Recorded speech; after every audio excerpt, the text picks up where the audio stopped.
morning guys. Nagtika kita diri kadali sa aton nya Sunset Boulevard ano. Ang ina nga segment guys pakadto sa may kagbang sa aton nya last again na update which is going to the mini bridge ano. So medyo malawig sa siguro mga at least 2 kilometers. While ang diri nga ginapistuhan ko subong is actually pakadto sa Mega World.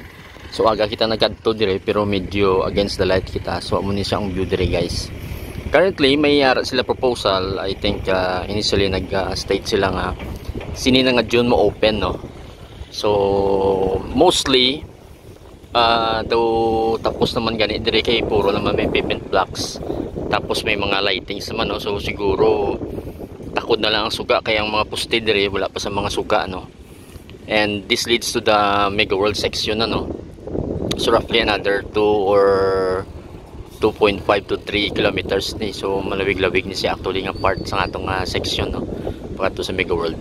So nagtika na kita diri kadali aga kita nagkadto diri pero mainit na no. So try naton mag drone shot kung may makuha kitang ano kay against the light. So try lang natin. So mula ni guys ang update ano. So siling nila kuno by June I think siguro 3rd week i-try na nila open ang Mega World section ano. Kaya ang aton kagbang section is basically kin-close lang temporarily pero manog tapos na mo na yung kagbang section ma-join sa aton di Mega World section. Then ang gatunga sila is actually yung C1 lang kung makita niyo guys ang ginagyan sa mga salakyan diyo. So C1 na ina. So let's hope nga ma-open siya by June and then ang kagbang section siguro base pwede man nila i-join. Kaya currently may mga poste naman ang ini nga part. While ang night ride kita nagligad dulom pa no kay wala pa suga pero dito lapit sa mini bridge is currently may suga na ya dito so dire na lang ang wala sa suga.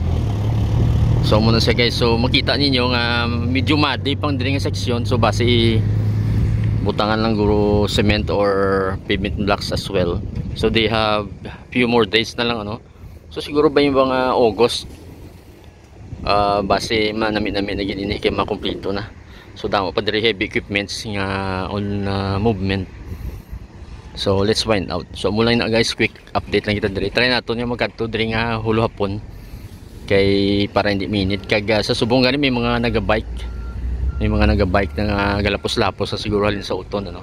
Padto diri sa Mega World. Kaya do pwede naka-bike. Pero iba niya vehicle siguro kung motor base bulubudlay kag mga salakyan. So till the next update guys. Thank you for watching.